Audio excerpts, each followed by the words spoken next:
What are the ramifications of the downfall of Assad regime in the context of Israel?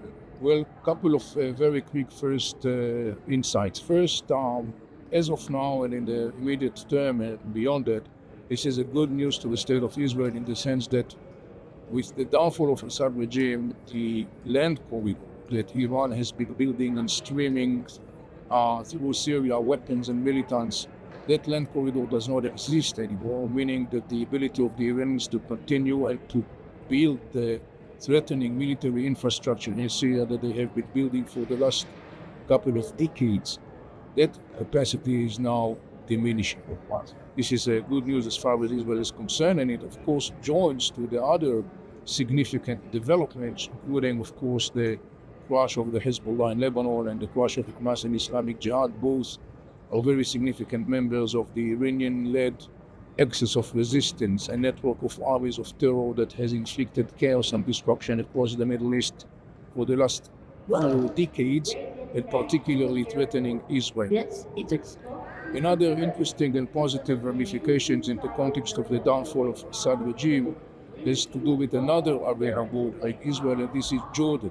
In the last couple of years, Assad regime, Hezbollah, and the Iranians have been streaming a lot of drugs and weapons to Jordan.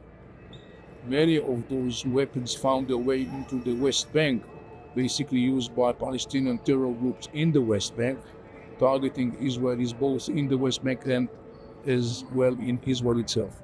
Now it is expected that after the downfall of Assad regime and the cleaning, so speaking of Syria, from the presence of Iran and its backed militias, one of the things that will happen is that this route of smuggling from South Syria to Jordan is going to be cut. This is, of course, a good news for Israel. It's a good news for the Jordanians as well. The Jordanians have been proactively fighting that phenomenon for a long period of time.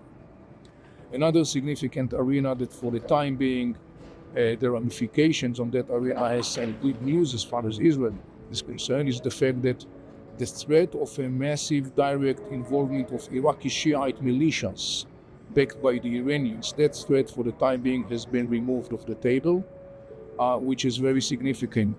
Since October 7, those Iraqi Shiite militias have been involved in targeting Israel directly, also targeting US targets across the Middle East.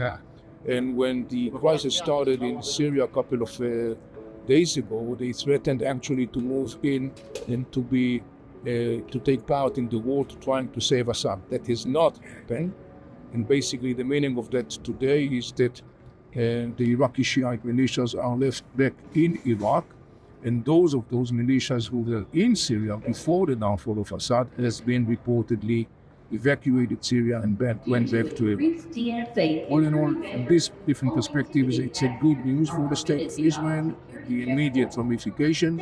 However, there are other aspects that should be addressed to, and I will be addressed those aspects later. Thank you for watching.